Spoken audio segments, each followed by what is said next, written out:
Monsieur Herrero nous fait le plaisir de nous raconter un petit peu son parcours aujourd'hui. Donc, Monsieur Herrero, c'est donc le directeur des ventes nationales du laboratoire Colpropure. Et ce qui est très intéressant, c'est qu'il est issu également du titre de délégué pharmaceutique commercial de santé.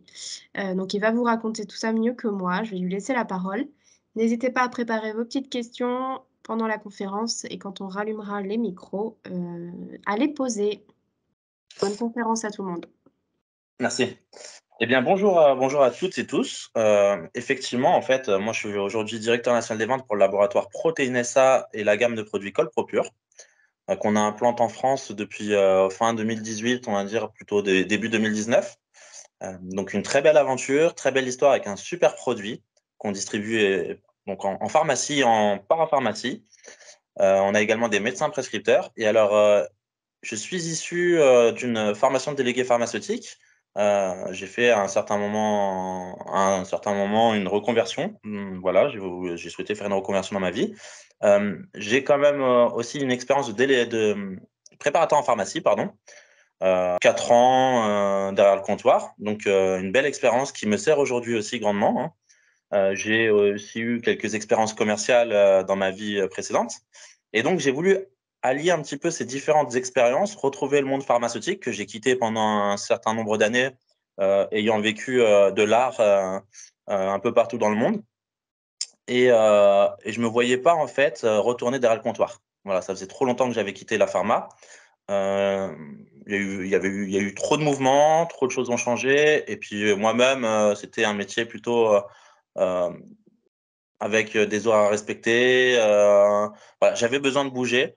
Euh, on m'a proposé des emplois avant cette reconversion, mais j'ai vraiment voulu effectuer cette formation pour me refaire une petite remise à niveau et avoir effectivement les armes pour devenir le meilleur.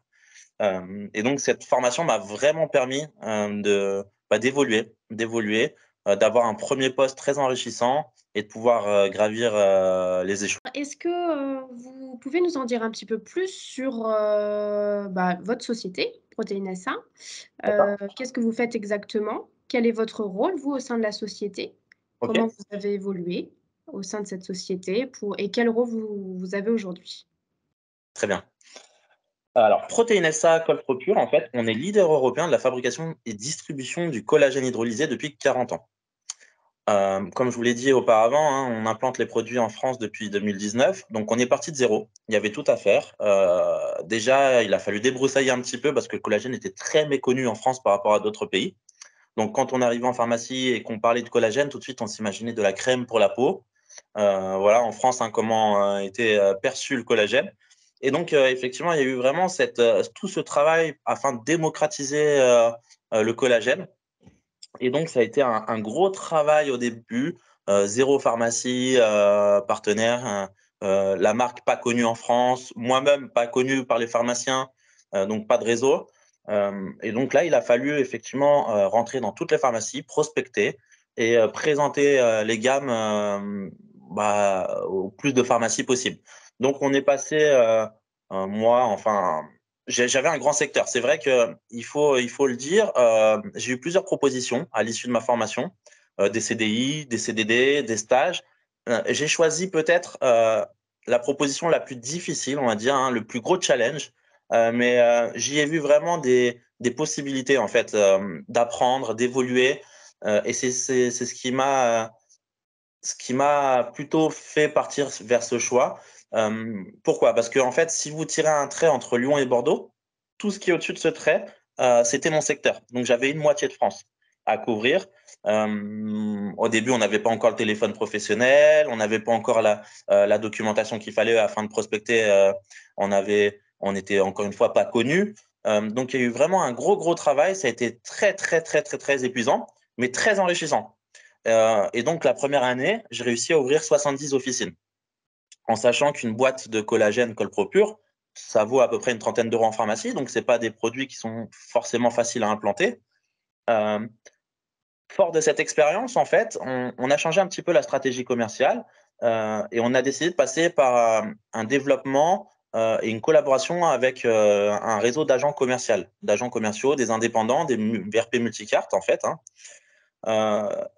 Et en 2019, on a donc recruté les premiers multicartes avec qui nous collaborons toujours pour certains, qui ont donc, eux, permis de rentrer dans plus de pharmacies parce qu'ils avaient leur portefeuille client, en fait, finalement. Alors, la petite spécificité, c'est qu'un agent multicarte, en fait, il travaille pour plusieurs laboratoires.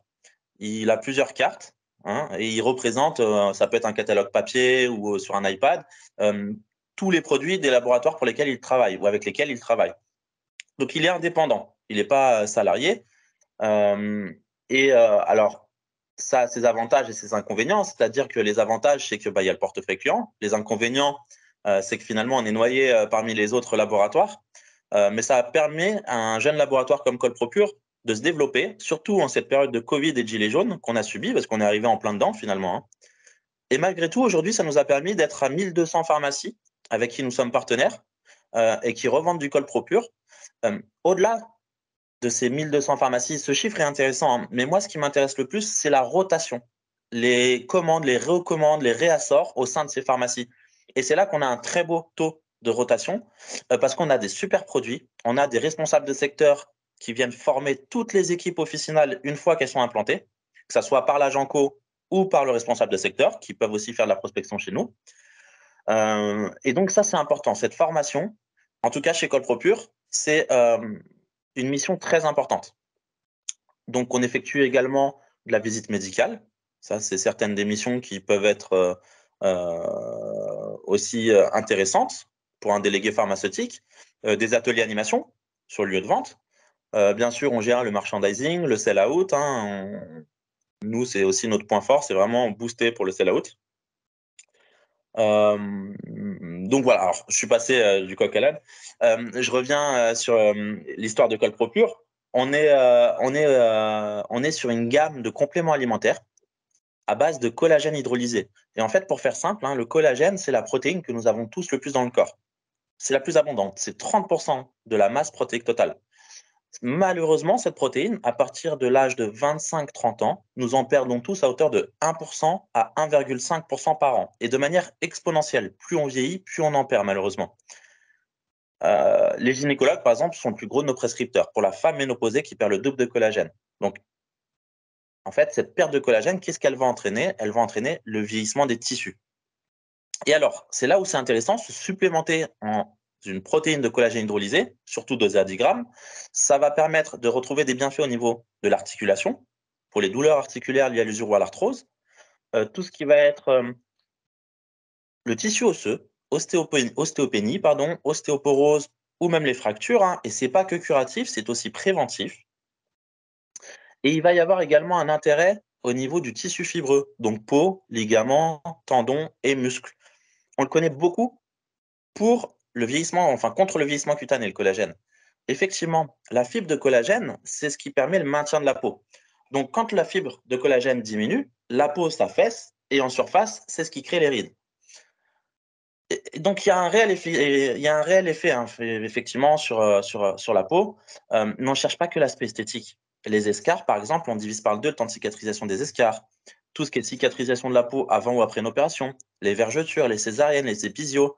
Un enfant peut aussi en prendre, les animaux également. Tout ce qui est problème de tendons, de ligaments, récupération musculaire, déchirures, crampes. On a beaucoup de sportifs de haut niveau. Les cheveux, les ongles, tout ce qui va être gencives, dentines. Enfin, vous voyez, en fait, le collagène, comme son nom l'indique, c'est la colle du corps humain, ce qui permet un peu de relier les tissus entre eux. C'est une protéine structurelle. Et donc, comme elle est partout, même au niveau des parois des vaisseaux sanguins, des poumons, de l'intestin, il y a ce côté polyvalent qui est très, très, très intéressant. Alors aujourd'hui, vous êtes directeur national des ventes. Exactement. Vous avez donc sous votre responsabilité une équipe. De Oui. combien de délégués pharmaceutiques est-elle composée? Comment ça s'organise un petit peu? Quelle est votre fonction en tant que manager? Effectivement, aujourd'hui, je suis directeur national des ventes et responsable grand compte, en sachant que, en intégrant Colpropure, j'ai intégré l'équipe Colpropure en tant que responsable de secteur. Donc, je suis passé de responsable de secteur à directeur régional et de directeur régional à chef des ventes et donc chef des ventes à directeur national et responsable grand compte. Donc, ça a été une évolution progressive. pour ça, il a fallu aussi faire les objectifs et puis montrer qu'on était capable d'évoluer. Effectivement, le poste de directeur national des ventes, ça engendre du management, chose que finalement, enfin, qui est plutôt inné chez moi, c'est quelque chose que j'aime beaucoup en fait.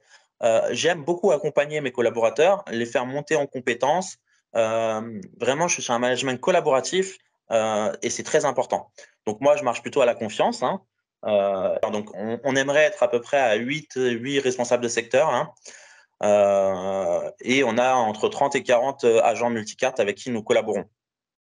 Voilà, qu'il faut former régulièrement aussi, hein, qu'il faut rencontrer, qu'il faut suivre, qu'il faut accompagner aussi sur le terrain. Et effectivement, après, on a dans l'équipe une personne, donc Pauline, qui s'occupe du marketing, Sonia qui s'occupe de la communication. On a Geoffroy d'Antras qui est le country manager et Séverine Arine qui est la responsable coordination. Comment est-ce que vous avez vécu la formation de délégué pharmaceutique commercial de santé? Quelle est la part de chaque module? Est-ce qu'il y a un module scientifique, un module commercial, un module professionnel? Je sais pas, peut-être votre matière préférée. Les points les plus positifs que vous avez ressortis de cette formation? Alors, tout a été positif sur cette formation. Vraiment, j'ai adoré. Ce qui est très important, c'est que lorsqu'on entame ce type de formation, il faut avoir conscience que c'est difficile, c'est un investissement et il faut vraiment y aller à 300%. Et c'est là vraiment qu'on apprend le plus. Je me suis surpris moi-même, j'ai terminé major de promo. Euh, C'était pas quelque chose d'évident. Moi, l'école, c'est vrai que finalement, plus jeune, c'était plutôt assez difficile parce que j'aimais bien faire rire les camarades. Donc effectivement, je me suis retrouvé plutôt bon élève pour une fois. Ça m'a fait du bien. Maintenant, j'ai beaucoup appris sur tous les modules. Il y a certains modules avec lesquels j'étais plus à l'aise, notamment le module professionnel, parce que c'est un milieu que je connaissais déjà très bien, le milieu de la pharmacie. J'y ai travaillé pendant quelques années. Le module commercial, en fait, je me suis rendu compte que naturellement, j'avais pas fait d'école de commerce, mais que toutes les techniques de commerce, je les pratiquais déjà sans connaître leur nom finalement. Mais ça a été très utile pour moi d'apprendre justement toutes ces méthodes. On a eu un super professeur pour ça, en l'occurrence c'était Michel Bocobza, vraiment super, super. Et le module scientifique m'a fait énormément de bien parce qu'effectivement, ça a été vraiment une grosse piqûre de rappel et j'ai vu des choses qui me servent encore aujourd'hui en pharmacie ou même quand je suis dans les cabinets médicaux, chez les médecins. Donc, c'est une super formation, vraiment, qui nous permet d'avoir les armes pour derrière progresser, trouver un emploi et puis s'épanouir. Voilà, effectivement. Mais pour ça, il faut vraiment avoir conscience qu'il faut s'investir. OK, vous avez fait un stage pour valider votre formation, forcément. Oui. C'était au sein de quelle structure? Et ben alors, j'ai commencé par ça et j'ai effectivement, j'en ai parlé tout à l'heure. J'ai eu des propositions. J'ai eu des propositions. J'ai notamment, par exemple, pendant ma formation, une proposition pour un beau CDI au sein d'un beau laboratoire que j'ai refusé parce qu'on me demandait de quitter la formation, que le client n'attendrait pas. C'est un chasseur de tête, hein, un cabinet de recrutement qui me disait que, en fait, finalement, le laboratoire n'attendrait pas la fin de la formation, que si je voulais euh, avoir ce poste et intégrer l'industrie pharmaceutique, il fallait l'accepter. Ça serait difficile, que la formation ne servirait pas à grand-chose, il n'y en avait pas forcément besoin. Eh bien, j'ai bien fait de refuser ce poste. J'ai bien fait de refuser toutes les autres propositions de CDI ou de CDD et d'accepter un stage finalement. Alors sur le papier, on pourrait dire, mais le choix n'est pas forcément intelligent, hein. Mais j'ai accepté ce stage chez Protein SA, du coup. Et vous voyez, je suis aujourd'hui directeur national des ventes. Donc, en fait, parfois, faut savoir prendre sur soi. J'ai vu plus loin. Je me suis dit, oui, c'est un stage. Oui, ça va être difficile. Oui, il y a tout à faire. Il y a un réel challenge. Par contre, c'est là où je vais peut-être pouvoir progresser le plus. C'est là où je vais peut-être pouvoir apprendre le plus. Et puis, ça m'a servi, effectivement, de faire ce choix. J'en suis très content aujourd'hui et je le regrette pas du tout. Est-ce qu'il y a beaucoup d'opportunités pour faire des stages dans cette formation? C'est quelque chose que j'ai toujours eu l'habitude de faire. Je suis plutôt à l'aise en fait sur la recherche d'emploi. Par contre, je suis très dynamique, c'est-à-dire que je suis proactif, je relance souvent, je renvoie des mails, je lâche rien. Je lâche rien. J'avais plusieurs propositions, donc ça allait pour moi. Maintenant, effectivement, j'ai des camarades qui étaient peut-être un petit peu euh, moins moins habitués à la recherche d'emploi, pour qui ça a peut-être été un petit peu plus difficile. Néanmoins, tout le monde a eu un stage. Donc, l'école a aussi aidé ceux qui n'arrivaient pas à trouver de stage. Et puis, du coup, nous, chez Code Procure, on propose régulièrement à des étudiants d'intégrer l'équipe en tant que stagiaire. Et d'ailleurs, beaucoup de mes collaborateurs ont été des stagiaires. Donc, des stagiaires à qui nous avons proposé un CDD ou un CDI. C'est un secteur très dynamique. Il y a des périodes. Moi, c'est ce que j'appelle le mercato, comme au football. Donc, décembre, janvier, août, septembre, il y a souvent du turnover, ça bouge beaucoup. Je le vois parce que nous, chez Cole Procure, par exemple, actuellement, il y a certains secteurs où on est très embêté et on n'arrive pas à recruter. Donc, il y a de la demande. Il y a d'autres laboratoires qui recherchent des personnes aussi, notamment sur le Grand Est, par exemple. Le Grand Est, c'est un secteur où on a du mal à trouver des collaborateurs. Et puis, il y a d'autres secteurs comme ça. Maintenant, c'est qu'une question de motivation.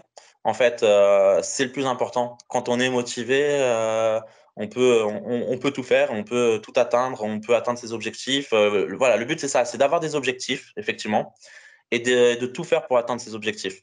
Donc, la formation, pour quelqu'un qui souhaite vraiment travailler, intégrer l'industrie pharmaceutique, ça peut être effectivement le premier objectif, afin de peut-être trouver un stage ou un emploi, et ensuite, effectivement, d'évoluer. Quelle est la réalité du rythme de cette formation? Et bien sûr que c'est un sacrifice. Encore une fois, c'est un investissement. Donc, faut en avoir conscience. On met de côté les sorties en semaine. Le week-end, on va devoir travailler peut-être un petit peu. Mais finalement, c'est 6 mois. 6 mois dans une vie, c'est pas tant que ça. Oui, moi, j'ai eu ma fille qui est arrivée sur la fin. Oui, oui, bien sûr, ça chamboule une vie. Surtout quand on a arrêté les études depuis un petit moment, qu'on n'est plus habitué à ça, il faut se remettre dedans, il faut se remotiver, il faut retrouver le rythme. Mais finalement, c'est là où on se rend compte si ça a été le bon choix, cette formation, si c'est vraiment le secteur qu'on veut intégrer. Moi, en l'occurrence, j'ai pris beaucoup de plaisir à aller à l'école, vraiment beaucoup, beaucoup de plaisir à retrouver mes camarades et à retrouver les professeurs euh, avec qui on était très proches aussi. Donc, oui, c'est difficile, mais c'est très plaisant en même temps parce qu'on se voit évoluer, on voit évoluer ses camarades, on les aide aussi, parfois certains à évoluer et on s'accompagne tous, quoi. Il y a un certain nombre, comme dans toute formation, un certain nombre d'épreuves, d'examens, hein. Est-ce que vous pouvez nous en parler? Est-ce que vous vous souvenez un petit peu comment ça s'est passé? Comment vous avez appréhendé les choses? Donc il y a, je le rappelle, hein, pour, les personnes, qui sont intéressées par la formation, donc la synthèse terrain, la mise en situation professionnelle, et cetera. Donc il y a plusieurs épreuves. Est-ce que vous pouvez, voilà, nous en parler un petit peu, vous remémorer un petit peu, cette période d'examen? La formation commence en fait dès les premiers jours. On nous explique qu'effectivement, il y a une synthèse terrain à effectuer. Il fallait faire 40 pharmacies. Il fallait visiter 40 pharmacies. Donc, en fait, moi, j'ai choisi un produit. J'ai choisi un produit, c'était Audispray. Donc, on était sur l'hygiène. J'ai choisi l'hygiène auriculaire. Et le but, en fait, c'était d'aller voir les 40 pharmacies, leur demander ce qu'ils avaient comme produit, pourquoi ils avaient celui-ci, comment était placé mon produit sur le marché par rapport à la concurrence. Essayer d'analyser, en fait, le marché, la concurrence, les possibilités de croissance, enfin, et faire comme si on était délégué pharmaceutique pour ce laboratoire. Mais tout de suite, je me suis dit: «Mais en fait, c'est ça, je suis dans mon élément, c'est super». J'ai adoré moi aller faire ces 40 pharmacies. Alors ce qui est pas évident, c'est que, il y a parfois des questions, il y a un petit questionnaire à faire remplir en fait aux pharmaciens. C'est pas forcément évident parce que, ils sont plutôt occupés finalement les pharmaciens. Surtout actuellement, il y a une pénurie, hein, au sein des officines, beaucoup de pharmaciens recherchent des préparateurs ou des pharmaciens adjoints. Hem Donc, ils ont un petit peu moins de disponibilité. Déjà, à mon époque, avant même qu'il y ait le Covid, c'était déjà pas forcément facile. J'ai plein de pharmacies qui m'ont un petit peu hem, rejeté en me disant non, non, je répondrai pas au questionnaire, j'ai pas le temps pour ça, enfin voilà, j'ai pas envie de vous aider, ça m'intéresse pas. Mais en tant que commercial, on est aussi confronté à ces objections, en fait, finalement. Quand on arrive avec un produit ou avec une gamme de produits, on a souvent l'objection de non, non, votre gamme, elle m'intéresse pas, sans même qu'on ait pu leur présenter, en fait. Tout simplement parce que c'est peut-être pas le bon moment, on n'est peut-être pas tombé sur la bonne personne, et c'est pas pour autant que si on repasse peut-être 2-3 heures plus tard ou 2-3 jours plus tard, la personne sera peut-être pas cette fois-ci plus ouverte, en fait, et à même d'échanger avec vous. Donc, faut jamais rien lâcher, mais ça, c'est le propre d'un commercial. Il faut pas se dire que c'est contre soi. Quand on se fait jeter d'une pharmacie, c'est pas forcément parce que c'est nous, c'est juste parce que c'est peut-être pas le bon moment, en fait. Et il faut le comprendre aussi. Donc, effectivement, ensuite, j'ai élaboré cette synthèse terrain du mieux que j'ai pu le faire, hein. J'ai tout donné et puis j'étais assez content de mon travail finalement. Et c'est ce qui m'a motivé encore et boosté. Je me suis surpris justement sur cette première synthèse terrain, euh, ce premier, on va dire, travail noté finalement. Et donc ensuite, il y a eu une succession d'examens, de contrôles. Il y a eu le TM Pro, il y a eu la certification tout à la fin, il y a eu un sketch de vente, il y a eu une présentation produit, un oral, hein, du moins. Vous avez votre petit mémoire, enfin, Le euh, mémoire, le ouais, mémoire, quand même. un gros Est-ce que travail. vous aviez choisi quoi comme gamme, vous vous souvenez? Alors, c'était au Dispray, voilà, c'était ça, c'était au Aussi? Dispray pour Ouais. l'hygiène auriculaire. Mm. On est sur des formations, en fait, professionnelles. Donc, les professeurs sont des professionnels de l'industrie pharma, du commerce, de la pharma. En face de soi, on a finalement des personnes qui ont peut-être la même passion aussi que nous et qui sont humains et avec qui aussi on peut avoir de très bons rapports. Et moi, en tout cas, pour ma personne, ça s'est très, très bien passé. Qu'est-ce que vous auriez envie de dire si, si vous deviez vous adresser, voilà, comme c'est le cas un petit peu aujourd'hui, à des candidats à cette formation? Qu'est-ce qu'il faut retenir? Qu'est-ce qui, pour vous, est important de se dire avant de signer pour cette formation et de se lancer dans l'aventure? Alors, il ne faut pas que ce soit un choix par dépit ou par défaut. Voilà. Il faut que ce soit réfléchi, c'est important. Maintenant, effectivement, il y a de réelles possibilités d'évolution, des perspectives. Euh, c'est un secteur qui recrute.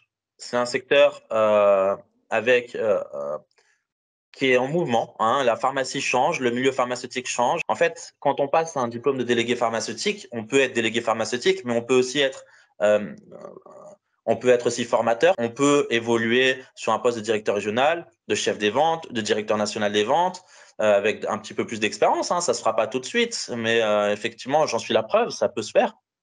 J'en suis bien la preuve. On peut également être sur du merchandising, c'est aussi une possibilité. Sur de l'animation, c'est aussi une possibilité. En fait, il y en a pour tous les goûts. On peut même faire de la visite médicale. Vous voyez, par exemple, nous, on est sur un complément alimentaire, donc on n'a pas besoin de la carte de visiteur médical. Donc, on a cette possibilité d'aller voir certains médecins afin qu'il y ait de la prescription. C'est large, c'est large. Il y en a pour tout le monde. Et puis, même au niveau des produits, si on a de l'appétence pour les produits naturels, eh ben, on pourra travailler pour un laboratoire qui fait du produit naturel. Si on veut plus faire du médicament, on pourra se diriger vers du médicament. Euh, on peut avoir un petit secteur comme on peut avoir des grands secteurs. Enfin, il y a vraiment de quoi faire pour tout le monde. Maintenant, il faut trouver le bon poste ensuite. Et cette formation, vraiment, moi, je la conseille à toutes celles et tous ceux euh, qui ont envie justement d'intégrer l'industrie pharmaceutique parce qu'elle est très complète pour peu qu'on soit investi. Alors, quel est le salaire d'un délégué pharmaceutique? Il n'y a pas de salaire, ça va dépendre de l'entreprise, ça va dépendre du laboratoire, ça va dépendre du poste, ça va dépendre de l'expérience, des compétences, ça va dépendre de comment on arrive à se vendre en entretien.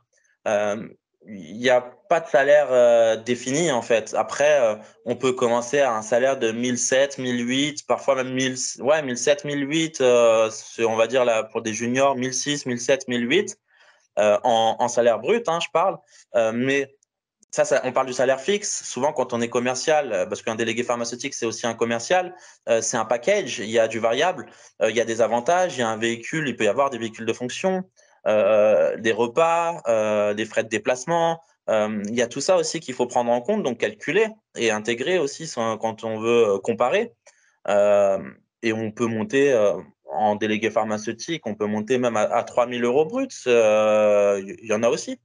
Donc voilà, ça dépend de l'expérience, hein, ça dépend de l'entreprise. Autre question, avez-vous été amené à bouger géographiquement? Moi, oui, mais de ma propre volonté. J'ai commencé sur Paris parce que je suis d'Île-de-France à la base, hem, donc du plus beau département d'Île-de-France, celui où tout le monde rêve d'habiter, la Seine-Saint-Denis. Voilà, j'ai grandi en Seine-Saint-Denis. J'ai souhaité, déménager. J'avais envie, de voir aussi autre chose et effectivement, ce poste m'a permis, ce déménagement. Je suis maintenant sur l'ouest, au bord de l'océan, juste au-dessus de la Vendée et donc effectivement, j'ai déménagé. Hem, Dans le cadre de ma mission ou de mes missions à moi, en tant que directeur national des ventes, je bouge partout en France. Je suis très régulièrement en déplacement.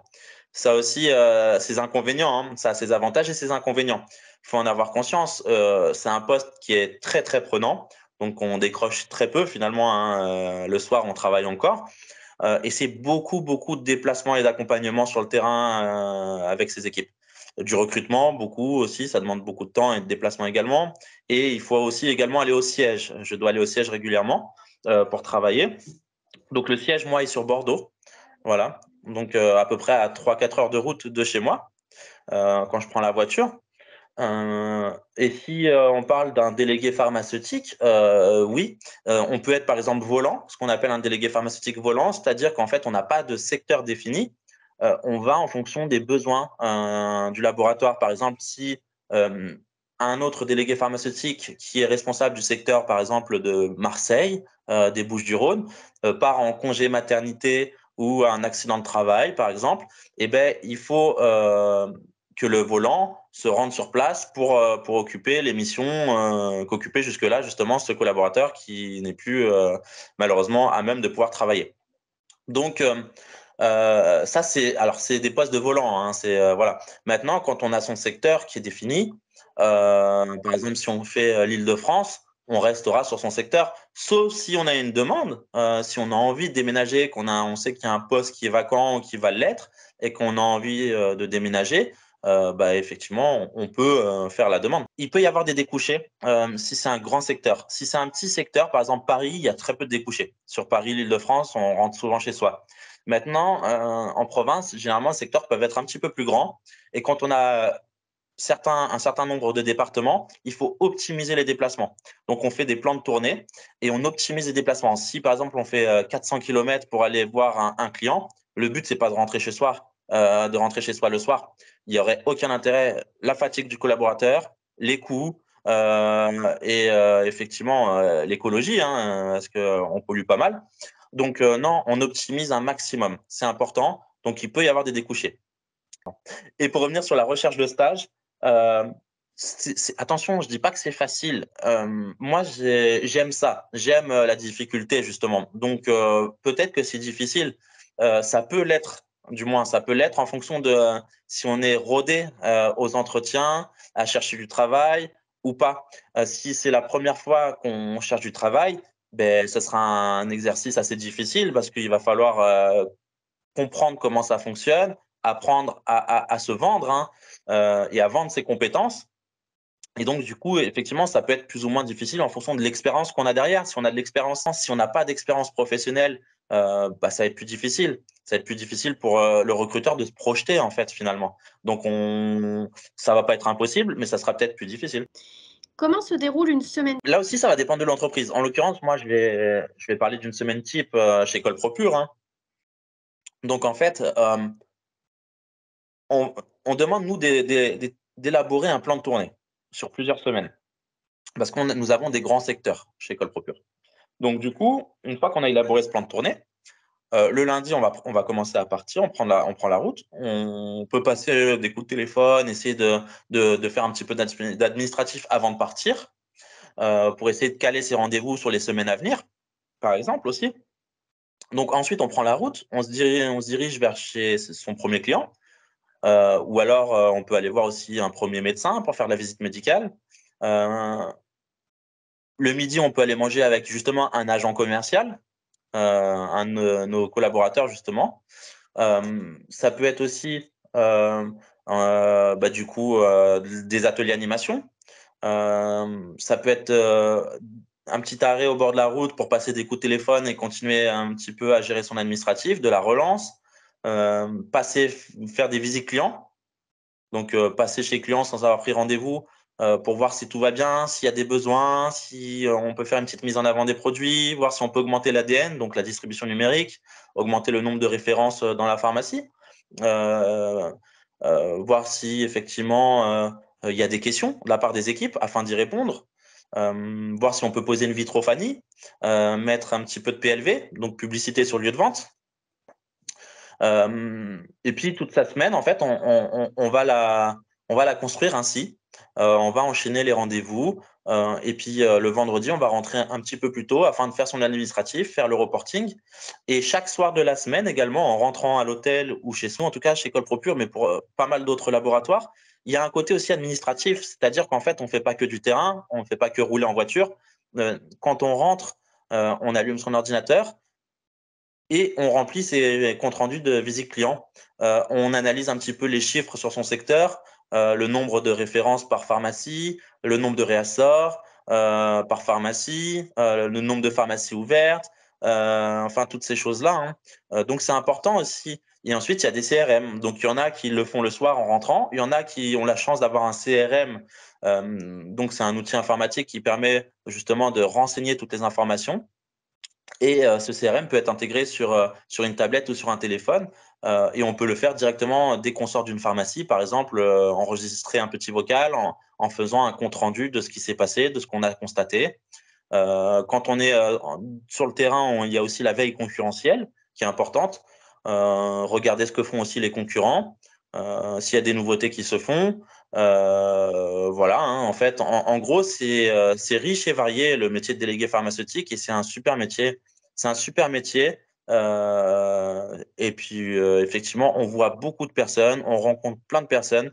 Moi, c'est le primordial, c'est ce qui est primordial. En fait, c'est l'échange.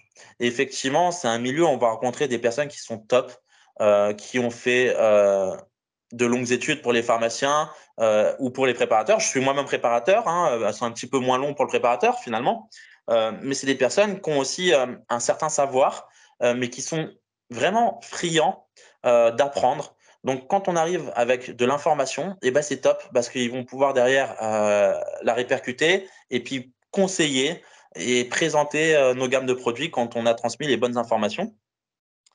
Et les médecins, pareil, hein, vraiment de super personnes avec qui on échange régulièrement. Non, non, c'est vraiment très, très intéressant. Très, très intéressant. Et alors, je vous disais, le vendredi, généralement, oui, effectivement, nous, on demande un petit reporting. Donc, un petit bilan de sa semaine.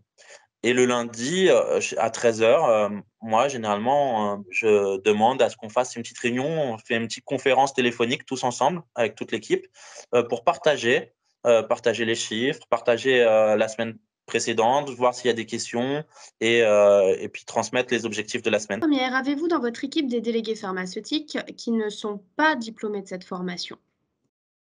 Bien sûr. Bien sûr, et c'est là où je vous dis que, en fait, finalement, alors moi, je donne beaucoup d'importance parce que je suis issu de cette formation et je connais la qualité de cette formation. Donc, je suis plutôt ouvert à des profils qui, finalement, ont eu cette certification de délégué pharmaceutique. Alors, ça suffit pas, hein. Moi, ce qui prime, encore une fois, bah, c'est la motivation, c'est l'humain qui a derrière un CV ou derrière un coup de téléphone. Ça, c'est très important pour moi. Donc, on a parfois laissé la chance à certaines personnes qui n'avaient pas d'expérience et ça s'est avéré être une réussite, en fait, hein. Il y a eu parfois certains échecs, ça arrive, c'est normal. Maintenant, oui, effectivement, moi, j'ai des collaborateurs qui sont pas du tout issus de la pharmacie. J'ai certains collaborateurs même qui n'ont jamais fait de commerce avant et qui ont réussi à effectivement me convaincre de leur donner la chance. Et aujourd'hui, ben, j'en suis très content parce qu'avec un accompagnement, oui, ces personnes ont réussi à évoluer et à monter en compétences. Mais c'est plus long. C'est plus long parce que quand on n'a pas cette formation, justement, on n'a pas la base qui nous permet de comprendre. Donc, ça sera plus long. Moi, par exemple, je suis directeur national des ventes, mais je ne peux pas donner autant qu'un formateur. C'est pas possible. Je dois me couper en plusieurs, en fait, pour donner du temps à chacun.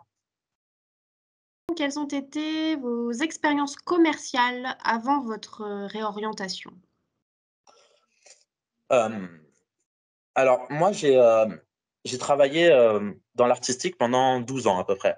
Donc j'ai vendu, ma propre image, ce qui a finalement de plus difficile à vendre. J'ai fait du mannequinat un peu partout, beaucoup en France et beaucoup aussi, en Europe et sur d'autres continents, en Asie notamment. Hem, Vendre son image, c'est difficile, c'est-à-dire que parfois on se réveille, on se regarde dans le miroir, on se sent pas forcément, tout frais et on se dit: «Bon, bah, aujourd'hui, c'est pas pour moi» et pourtant il faut y aller parce qu'il faut aller chercher les contrats. Ça a été aussi, une grosse expérience commerciale, une grosse expérience commerciale et à la fin de ma carrière, j'ai même terminé par être agent de mannequin. Donc je plaçais des mannequins en agence, un peu partout dans le monde.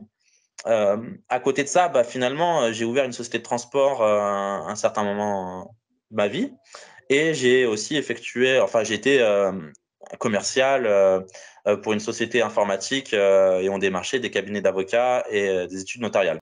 Quand nous ne sommes pas issus du milieu pharmaceutique, est-ce un domaine difficile à intégrer? En fait, tout va dépendre du recruteur que vous allez avoir en face de vous. C'est, et de comment vous allez vous présenter. Si vous avez un recruteur plutôt ouvert comme moi, parce que moi-même j'ai fait beaucoup de choses dans ma vie et que finalement, je trouve ça plutôt enrichissant d'avoir des personnes qui viennent d'horizons différents, qui vont pouvoir nous apporter aussi d'autres choses. Là, vous allez pouvoir éventuellement vous mettre en avant, présenter, vos compétences et montrer ce que vous pourriez apporter à l'entreprise. Heu, Maintenant, comme partout, il y a des personnes qui effectivement vont rechercher vraiment des profils ayant que de l'expérience, commerciale pharmaceutique et il y aura des postes qui ne seront pas accessibles de suite. Voilà, mais il y aura toujours une possibilité. Faut savoir que le premier poste, ça sera peut-être pas le poste de vos rêves. Peut-être que ce sera le poste qui vous permettra d'ensuite atteindre votre objectif. Comme je vous l'ai dit, le but, c'est d'avoir des objectifs et ça peut être un palier. Donc, la formation est le premier palier, le premier poste ou le stage est le second palier. Il peut y avoir plusieurs paliers comme ça jusqu'à atteindre son objectif. Et tout ne se fait pas rapidement. Il faut savoir être patient, il faut savoir évoluer et ça, c'est important. En tant que délégué pharmaceutique? Alors, actuellement, en Normandie, pas du tout. J'ai un super collaborateur. Donc pas pour le moment. Pas pour le moment. On verra, hein, certainement que dans les années à venir, peut-être les mois à venir, je l'espère, on arrivera à recouper encore les secteurs. Pourquoi pas du côté de la Normandie. Mais non, non, pour l'instant, c'est le poste est pris sur ce secteur. Et donc Colpropure, c'est une gamme de produits de chez Protéines SA, c'est ça? J'ai bien Oui, compris? c'est Protéines ça. SA, sinon c'est une entreprise qui commercialise quoi d'autre comme produit? Alors, du collagène. En fait, on fabrique du collagène et on D'acc le distribue. Donc, on le revend même à plein d'autres laboratoires qui nous en achètent pour mettre dans leurs produits. Et donc, on a décidé de lancer cette gamme Colpropure en France et en Italie. Et c'est un grand succès. Vraiment, c'est un super produit. On a de super retours sur l'efficacité des produits. Les pharmaciens sont ravis de travailler la gamme. J'ai de super collaborateurs qui viennent vraiment suivre, booster les équipes, accompagner et vraiment, c'est une très belle aventure. Vraiment, Colpropure, c'est une superbe aventure. Moi, je souhaite à toutes les personnes qui intégreront justement la formation de trouver, une entreprise telle que Colpropure et de très bons produits comme cela. Moi, je souhaite vraiment, à tous les futurs élèves d'avoir, des professeurs comme Michel Bocobza parce que, vraiment c'est le top du top, la crème de la crème. N'exagérons pas, mais enfin, je me donne beaucoup en fait pour mes apprenants, mes étudiants, donc c'est vrai que je m'investis beaucoup et je trouve que c'est la moindre des choses, quoi, hein, parce que surtout dans ce type de formation, qui est assez challenging parce que souvent dans la reconversion professionnelle, c'est vrai qu'on ne sait pas trop où on va aller et le fait d'en parler, sans apporter des preuves que ça fonctionne, et Anthony en est l'exemple, parfait, hein, et criant aujourd'hui, c'est vrai qu'il faut vous accompagner, vous rassurer, vous challenger de temps en temps, hein, quelquefois peut-être pas avec Anthony, mais j'ai des souvenirs un peu nostalgiques où j'ai secoué quelques têtes vigoureusement parce que les gens, bah, ils jouaient pas le jeu et ils avaient du mal à avancer donc il faut un peu de tout, je pense et ça fait partie de l'accompagnement. On essaie d'être proche de nos étudiants et je pense que ça compte beaucoup et c'est pour ça qu'on a réussi à garder un lien, assez charnel même avec nos anciens étudiants parce que la relation de confiance, elle s'est instaurée, hein. Et pas forcément qu'avec moi. Je pense qu'à l'époque, vous aviez Khadija comme prof, C'est ça, Anthony, la partie exactement. scientifique. Donc voilà, c'était des personnes qui sont bien dans leur tête, bien formées. Ça compte beaucoup, hein. Exactement. Ouais. Ça fait toute la différence. Quand encore une fois, on est très investi et qu'on tombe sur les bonnes personnes pour nous aider à évoluer, Ouais. enfin, il y a tout ce qu'il faut pour que ça prenne et puis essayer de devenir le meilleur derrière. Alors l'objet, c'est quand même de monter cette formation en Normandie, hein. Alors pour ceux qui seraient encore un peu sceptiques, c'est exactement la même formation qui sera dispensée, qui continue d'être dispensée chez Acalis, hein. Le 2SE fait partie du groupe Collège de Paris, donc c'est exactement le même référentiel. La seule différence, ça serait les formateurs, hein, qui interviendraient parce qu'on ne peut pas non plus venir sans arrêt de Paris. Mais donc, nous, de notre côté, nous, en tant que, on va dire, certificateur, on apportera la plus grande attention au choix des formateurs, hein, que va nous proposer E2SE pour garantir une certaine qualité hein, d'enseignement. Et moi, je prendrais peut-être un malin plaisir à les interviewer aussi pour voir si vraiment ils correspondent à l'image, on va dire, hein, qu'on a voulu installer depuis la création de cette formation, depuis 2014, hein. Quelle est la plus grosse partie de la formation, le commercial ou le pharmaceutique? Alors, pour moi, je mets tout au même point, en fait, hein, à même égalité. Ça sera certainement plus facile pour des personnes qui ont déjà cette fibre commerciale, parce qu'ils viennent rechercher dans la formation l'aspect, on va dire, métier, d'épée et scientifique. Mais sinon, pour moi, tout est aussi important, hein, puisqu'il faut savoir parler avec des docteurs en pharmacie sur l'aspect donc un peu scientifique de leurs produits, des produits qu'ils vont vendre. Mais il faut aussi maîtriser certaines techniques de vente. Et donc nous, on essaye, bah, par des jeux de rôle, hein, de travailler tout ça, et même en cours, hein, j'interviens avec beaucoup d'anecdotes. Je pense que c'est ce que les étudiants viennent rechercher, pas des cours magistraux. Et c'est ce qu'on continue de développer, hein. Mais ça dépend en fait de l'origine professionnelle des personnes qui s'inscrivent à la formation. Vraiment, il y a les deux, dans les deux sens d'ailleurs, hein. Il y a des personnes qui sont, comme Anthony, hein, ancien préparateur en pharmacie, donc sont supposés avoir le bagage un peu scientifique, hein, et eux, ils viennent chercher l'aspect commercial.